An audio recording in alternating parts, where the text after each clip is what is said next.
Hi, I'm Leanne Ely. I'm a nutritionist, a New York Times best-selling author, and some people even say I'm a life coach. I started the Daily Dish Show to share my story, my truth, and my journey to vibrancy, and to inspire others to do the same. Because it's all about grit, perseverance, and finding a way despite the odds.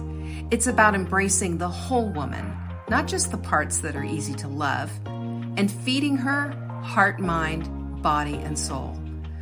But I found that this isn't just my story, it's your story too. It's go time. This is the Daily Dish. So today we're going to be talking about and winding up with this whole thing about feelings. We've been talking about feelings, and what I have noticed in my own life is that sometimes I can cope with my feelings, sometimes I can't. Sometimes I can't even feel them. But you know what's behind the I can't feel anything? Denial. Denial.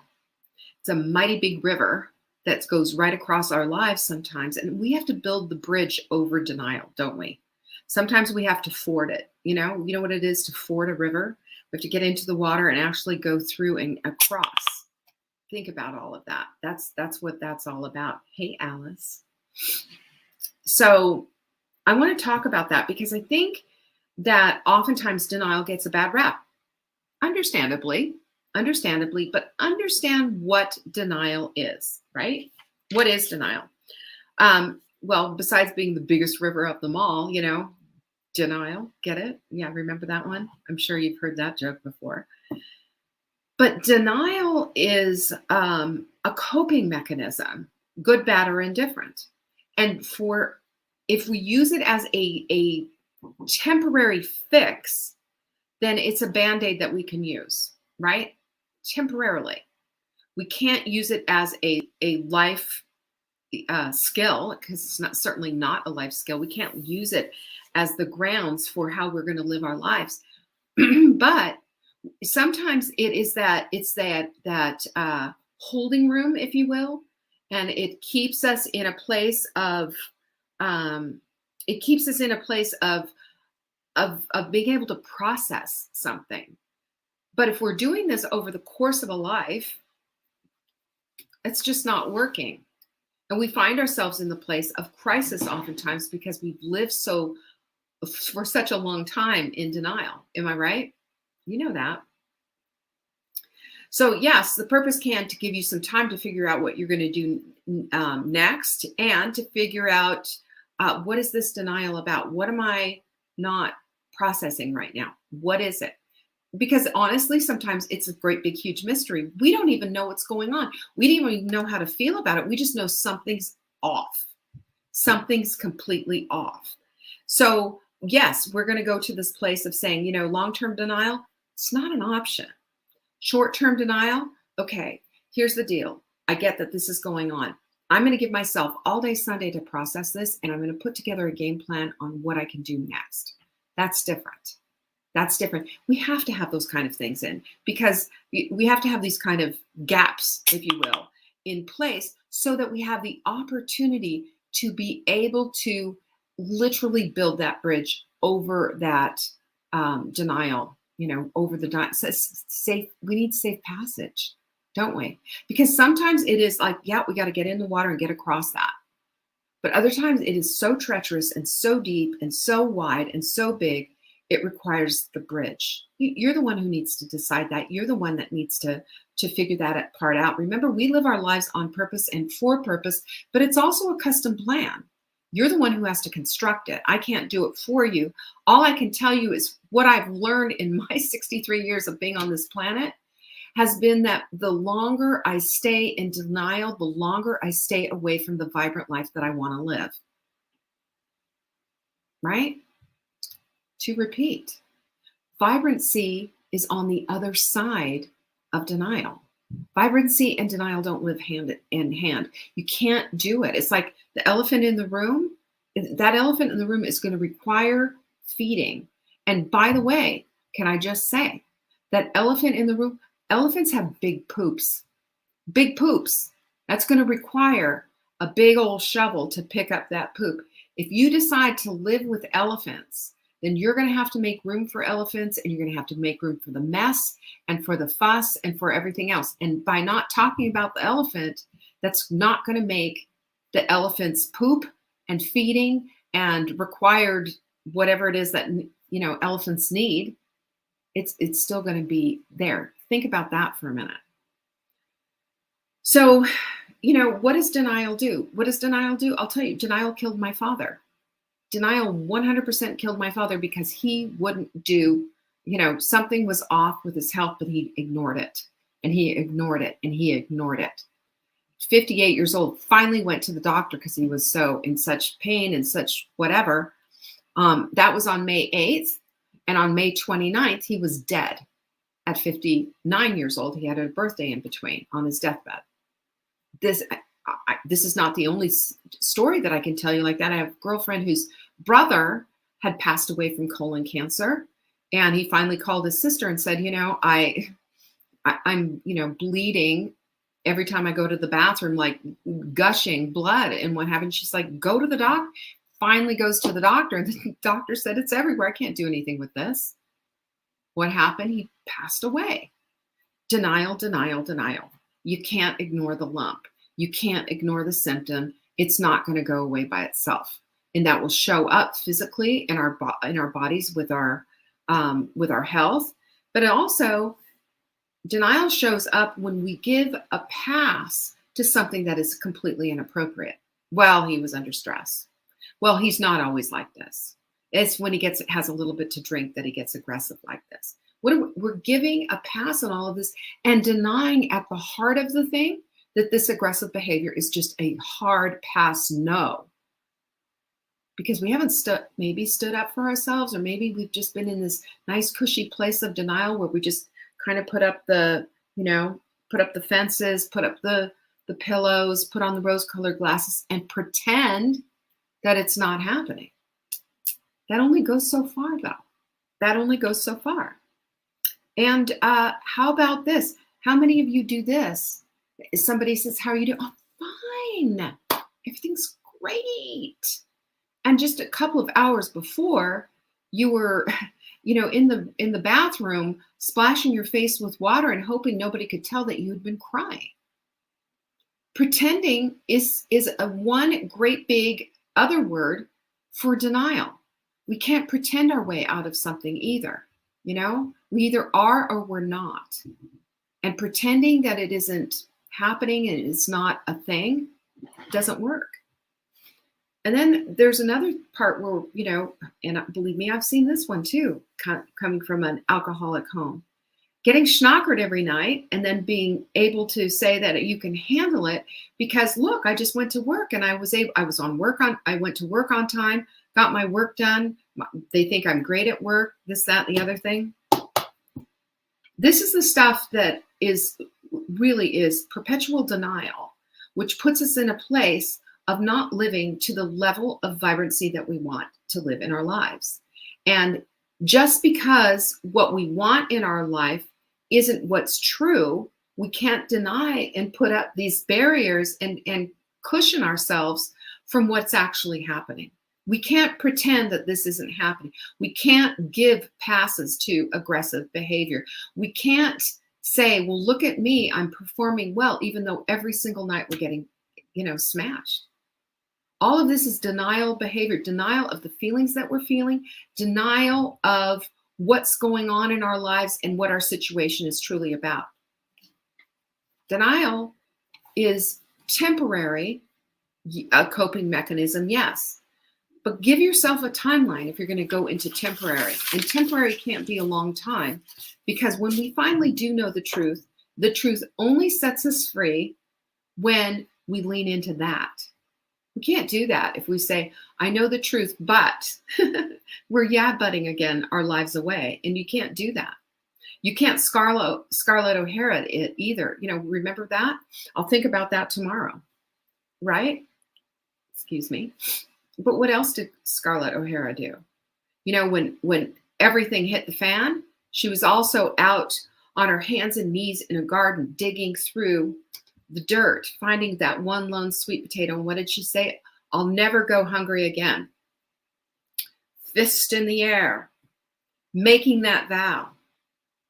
And all of this is in denial about what's going on. I mean, obviously, we're not going to take apart the history of all of that happened, but we can't deny and constantly put off our feelings. We can't do that. We also can't get ourselves to the place of absolute sheer desperation and then, knee jerk our way into a place of just, utter despair and falling apart and not having control of that situation.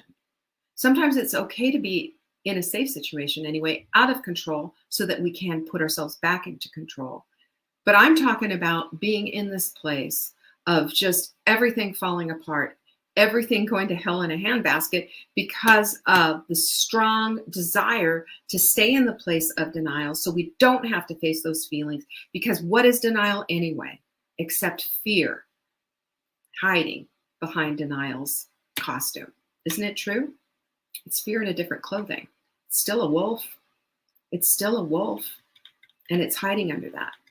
So denial really is the inability to look at what you truly fear. What does it mean to say that aggressive behavior to your spouse, for example, is unacceptable? You have to look at that. You have to look at that. Is it going to beget more unacceptability? What is it going to do? What is it going to do to confront that? What's going to happen there? You have to look at that. There's also consequences for not taking action. Is this causing you health problems? Well, if it isn't yet, it will. Probably could guarantee that one as well. Just probably, most likely. The other thing is that, it's the inability, denial is the inability to allow for the fear and to allow for how you feel and the emotions that are tucked under behind it. Oftentimes, as we know, that the fear factor goes deep and has big roots. And it's all based on old stuff from our past, stuff that we've, squelched down for forever and ever. Foundationally, it comes from maybe family or a traumatic experience, whatever it is. We talked about that a lot yesterday. And when we allow for fear, when we allow for the emotion and everything that we're in there, and we do it within a safe environment and what have you, then that's when we can start constructing, a plan. How do I deal with this? How do I make this happen? How do I make my reality something that I want it to be? How do I make my reality different? I don't want to deny this anymore, but I also don't want to roll around in it, but I also don't want to, and I have a fear of this, and I have a fear. There's lots of connectors there and lots of things that need to be sorted out. And sometimes just sitting down with a paper and a pencil and just writing them all down can really help you to figure out, well, where is all of this going? How can I make this all work out? And how can I create a plan for myself that helps me to move beyond the denial to building that bridge so that I can have finally that vibrant life that I want to have? How about that? So I have a couple of things that I wrote down, like off the top of my head. What has helped in my life? What has helped me to move past the denial, past this, and get to the place of where I want to go? Because I'll tell you one thing that I have learned the hard way is that a knee-jerk reaction when you finally hit that tipping point, like, okay, that's it, I'm done, or whatever, ends up being traumatic and basically yanking the Band-Aid off, instead of finding yourself in the place of daring to go there and looking at it and saying, okay, pull the plug on the emotion for a minute and analyze exactly what's up here. Okay, we'll get into that. But we have to start somewhere. We have to start, first of all, with what I believe are the tools in the toolbox, the things that are going to help us to become a little bit more analytical about what's going on. And you start with a trusted community.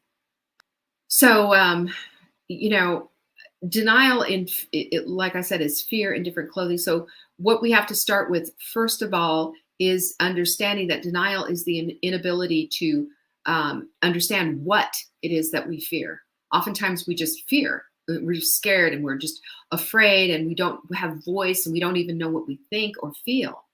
But understanding that the first step is understanding that I need to examine this. I need to examine this. I don't know what it is, but I need to examine this. So what is it that I fear? Start asking the questions. Use the why matrix, whatever. It will help. There's the consequences of not taking action. You know, I spoke to a woman a while ago who was a past coaching client, and her whole thing of what she found herself in, just this knotted up place of just feeling awful and just feeling so sad and so broken down and so everything. And the reason why is that she stopped herself from ever taking action because the fear held her back. And because she felt so stuck in her life, and that is the definition of stuck. Knowing something could be different, but not knowing what to do or how to do it. We're going to talk about that a little bit. And then the other thing that I have to say is, you know, how do we get in that place of stuck that I just told you about? Is because we don't allow for the fear and the emotion. Denial is dismissive. Denial dismisses and says, it just doesn't matter. It doesn't matter. We're not going to look at it. La, la, la, la, la, la. It's not a thing. So what we have to do is get into the weeds on that. And there's some to-do things there. A couple of things is, one is, you know, trusted community. And then a step further, a body clutter buddy, somebody that you can direct message and somebody that you've made this, you know, it's a contractual agreement that, you know, and if you end up becoming friends as a result, yay.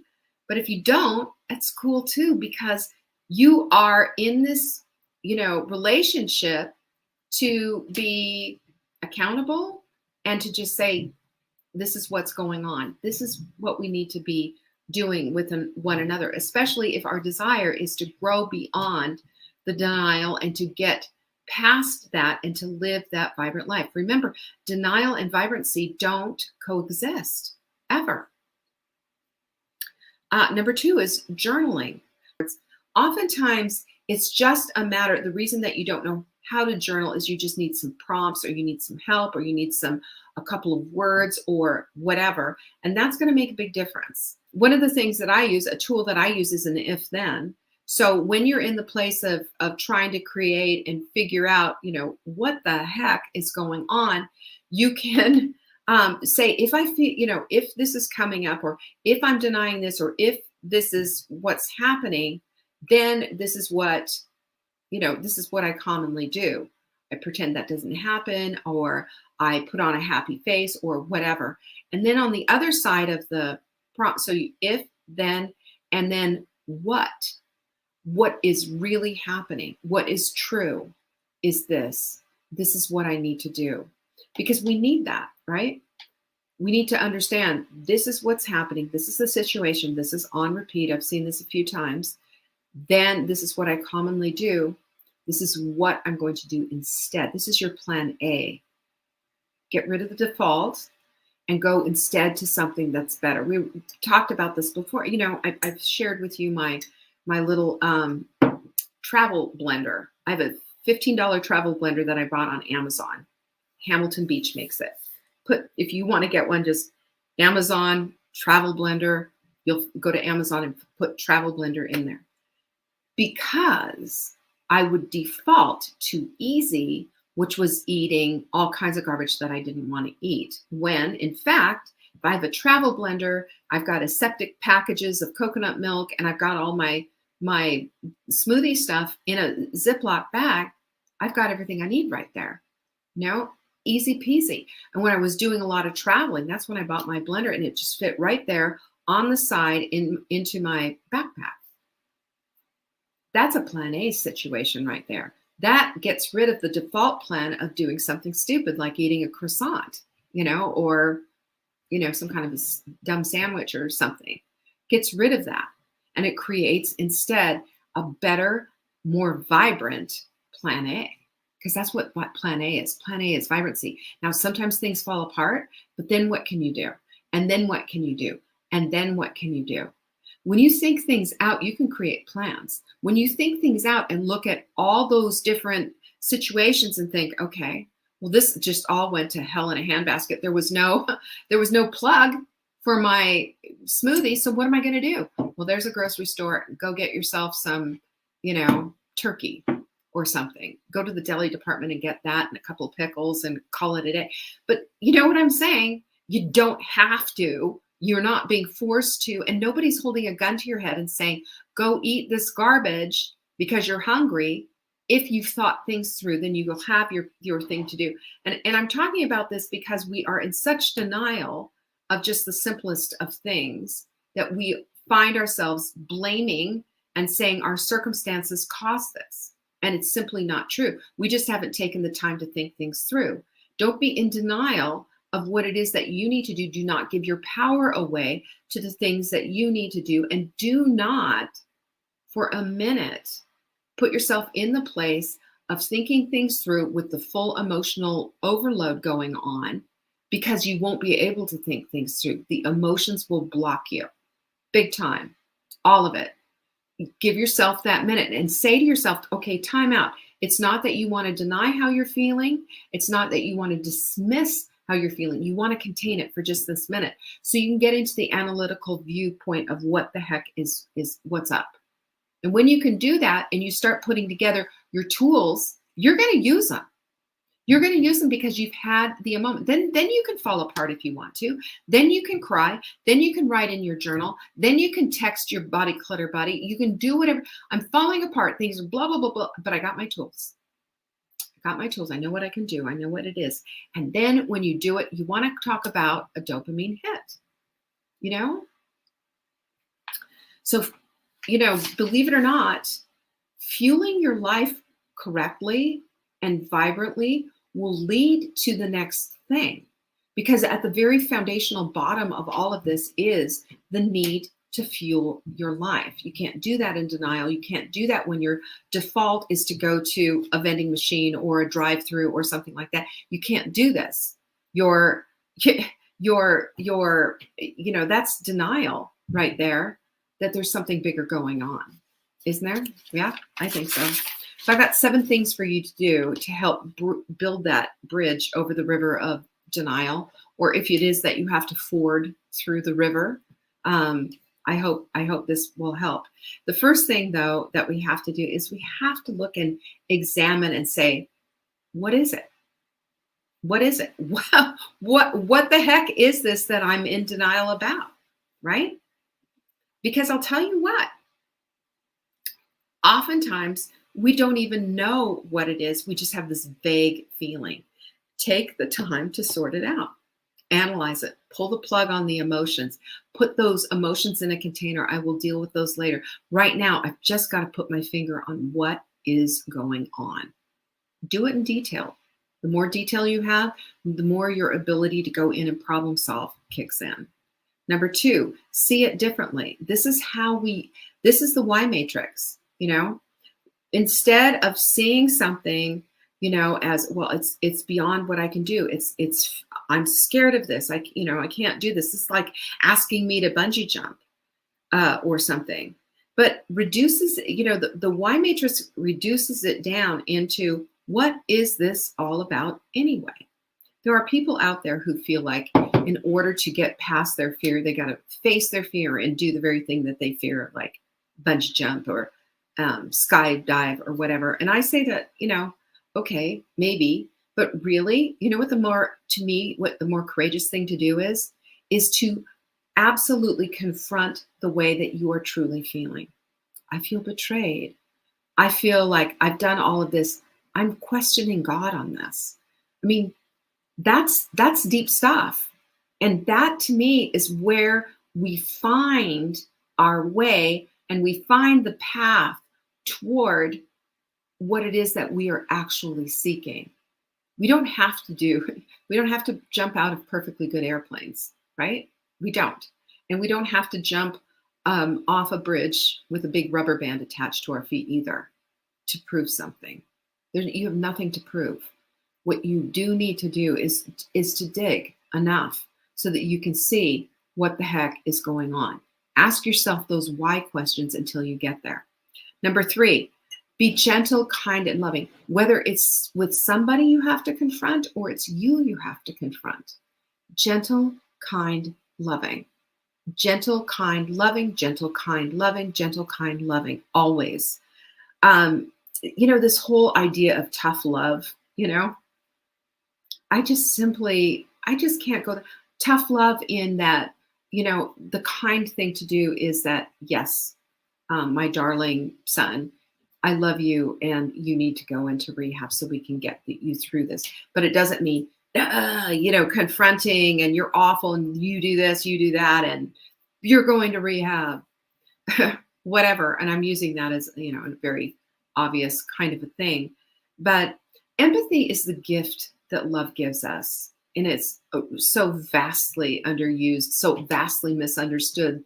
I actually put this I had it on my Facebook page, this beautiful empathetic quote from Brene Brown.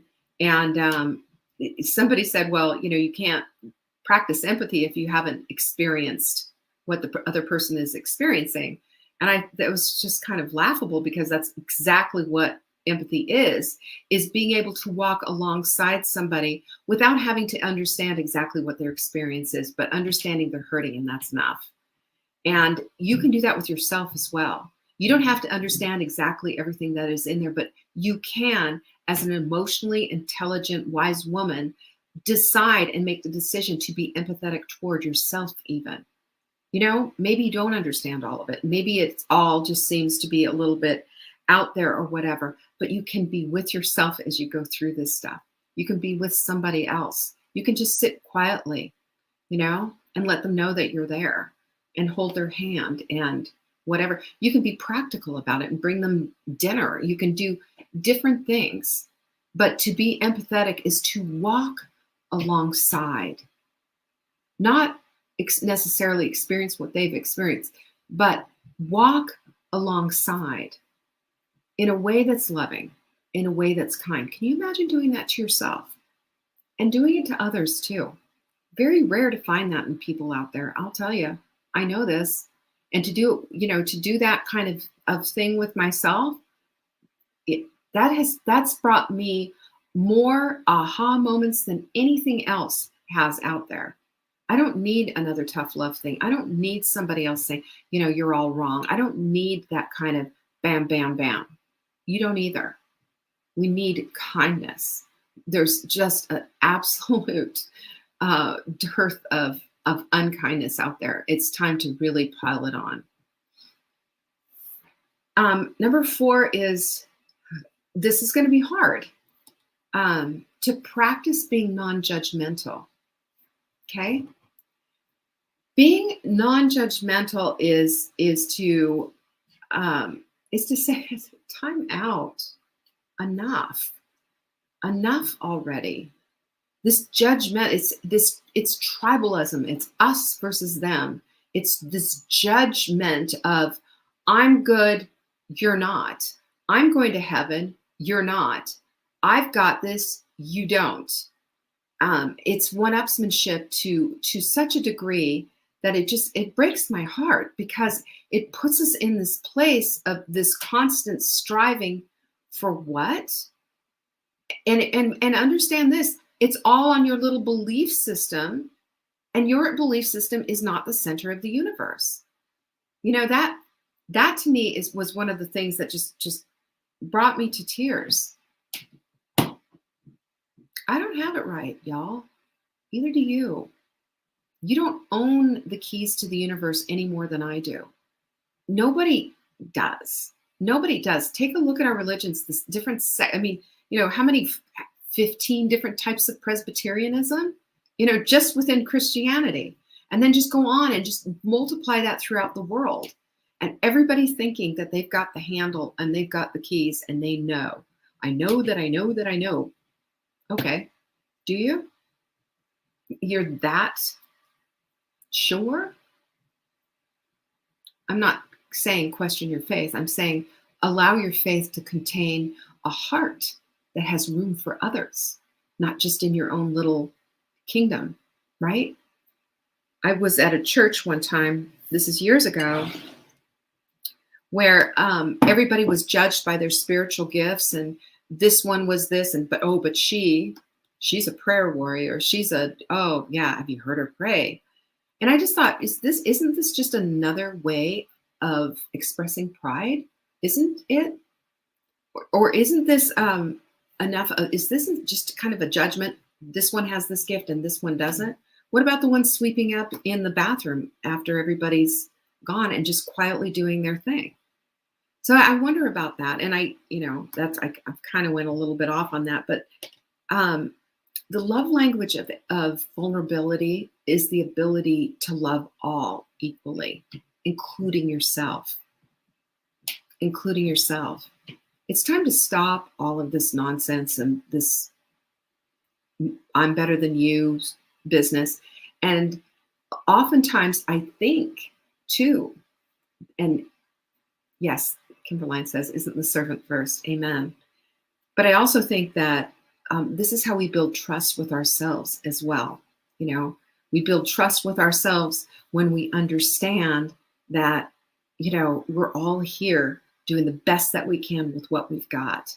And it's not a matter of trying to place yourself here or there. You're here, they're there. It's not that. It's about understanding that we're in this circle, all holding hands, all loving each other, all doing the very, very best that we can. And when we do that, then we can give ourselves that kind of a break too. Practice not being judgmental. It's hard. It's hard because we all do it.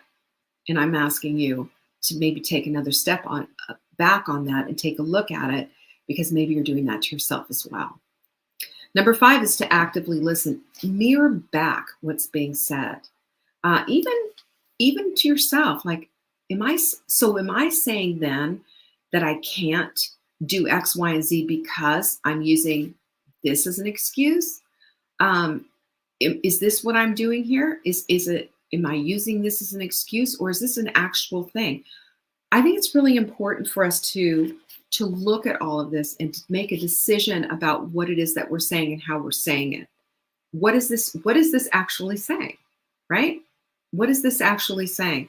Is this to excuse, or is this to walk alongside, or is this really, you know, looking at it the way I need to be looking at it? I hear you is something that you can say all the way, even when you don't understand. You know, you don't have to understand, by the way. So if somebody's opening up to you and, you know, they're saying, you know, this and this is going on, and I hear you, Carol, is a beautiful thing to say, because it's saying, what you're saying, Carol, is important to me. I'm using your name, Carol, because you hear your name above all names. You do. That's true. That's what the brain science tells us. And it's also saying, I'm here, I'm present, and I'm not looking for an opportunity to inject a thought here. I'm not looking over for an opportunity to give you unsolicited advice or hijack the conversation into my experience. I remember when my mother died, and some of the, you know, and think about this. This is something I think we should all look at. When my mother died, I remember just that feeling of just relief on one hand that she had gone because she had suffered. And on the other hand, just this incredible emptiness and this incredible longing for her to be just right there again. And just, I wanted my old mommy back. You know, I used to cry that and just say, I wish she were back. I wish I had her there. But I also know that at the time that everything that she was going through, it was, and I knew there was a lot of people who'd gone through this stuff before. But I wanted to hear them say, I wanted somebody to say to me, it's okay. You know, the love that you had with her she kept. And that was one of the things that my big aha when she passed was, I know the love that she has given me, I get to keep forever in my heart. And the love that I gave her when I told her it's okay to go, Mom, you can take my love with you, was the truth. You know, that was a big comfort for me. But when, you know, I posted on Facebook, she died, I had a lot of people say, oh, so sorry to hear this. When my mom died, and they'd go into their whole experience and it'd be like this whole, and I didn't even read those, because your experience wasn't what I needed to be comforted. So if that's you, and if this is something that you do, check that. check that box and say, I'm going to pull back from that and instead just offer to walk alongside. That's empathetic, that's loving, and that's how we can be there for each other and be there for ourselves too. We don't have to default to that. I almost cried on that one, you guys. Yeah, permission to go now. Exactly. That's right, Patsy. Thank you, Kimberline. I'm hugging you right back. 6, if it's a confrontive situation, if you're in a situation where you have to confront something, someone, I feel statements are the most incredible things that you can, the most powerful thing that you can say. Not you. I'm going to give you an example of this. All right. It has to do with Mark. Mark is a wonderful man. And when we made a decision to get married and everything, I swear to you, the only thing that made me say, maybe not, was his driving. Driving's a big deal, you guys. You know that, right? It's a big deal. And we had some friends visiting in July that I absolutely adore. As a matter of fact, Jan and Dean. And Dean was he was our pastor for our wedding. He went and got his little whatever so that he could marry us right on our dock here in front of the house. And when Jan and Dean and I were getting ready to go to, we were going out, we went for a hike. And Jan gets in the car and she said, her name is Janet. And she said, Mark, I want to remind you that Janet's in the car. And he said, yes, ma'am. And they had a friendship way before I was even on the scene. And I looked at him and I said, and she said, you know what that means? And I said, what does that mean exactly? I want him to drive, with Precious Cargo in the back seat. And I said, well, I looked at him and I said, Mark, Precious Cargo's been sitting in the front seat for a long, long time. And I said, And so later on, I came back to this and I said, I felt a little hurt from that because you were willing to drive in a much more careful way than when I've been in the car with you all these times. And I'm always saying, no, holding on, doing all the things. And it makes me feel bad. It makes me feel unsafe when you decide to, gun it going around a corner, going down a mountain. It's just, I don't like it. So we had a big conversation about that. And this is where I felt empowered. I feel unsafe. And I also feel like, a woman who's a friend is able to have more power than me. Precious Cargo in the front seat. So from now on, this has become a code word of ours. We have that discussion, and he has a habit of driving maybe a little too fast, or we just got a ticket the other day. Hello, maybe too fast or whatever, and I don't like it. I just say, Precious Cargo in the front seat, and it immediately snaps it back. But these are the things that we need to do in a confrontive situation. Have safe, I feel statements that we can make to bring it back to where it is that we need to go. Number 7 is to create space, emotionally going from denial to acceptance. Can I just tell you, that is tough. It's really tough. You need the processing space. So create that for yourself. Say, I'm going to take a bath. We talked about this all this week. I'm going to take a bath. I'm going to do this. I'm going to do what I need to do in order to be able to pull my thoughts together. It's big, it's tangled, it's a mess sometimes, all of this stuff. But you need to give yourself space to do that. So all I'm saying to you, it's valid and true to feel. It's valid and true to feel. It's also valid and true that sometimes you're going to deny whatever is going on. And if you use that as a temporary coping mechanism, great. But time is up if you're using this as a life way, a way of managing your life. It doesn't work. You can grieve, you can feel hurt, angry. You don't have to compare yourself to, well, she's got it better than me. I can't. Well, she's handling things better than me. You don't have to do all of that. What you do have to understand is you matter, and so does the way that you feel matter. So does your happiness too. And your happiness is contingent on living that life of vibrancy that you say that you want to live. You can do that. So we have to let go of denial. It's a roadblock. It's an absolute roadblock. Instead, we need to give ourselves checkpoints. Is this causing me to stumble? Is this causing me to fall? Is this blocking me from the life that I want to live and start processing from there. That's the best I got. I don't know if that was helpful for anyone, but hey, it helped me. Just sharing what I know. Thank you so much for joining me today. I'm sorry we went so long, but I hope you felt it was worth it. I so appreciate you. Thank you so much for showing up and being a part of my life. You're the best. Peace be with you. Thank you for joining me today. You can find me on TikTok for daily tips to help support your most vibrant life. And remember, you are the author of your own story. Until next time.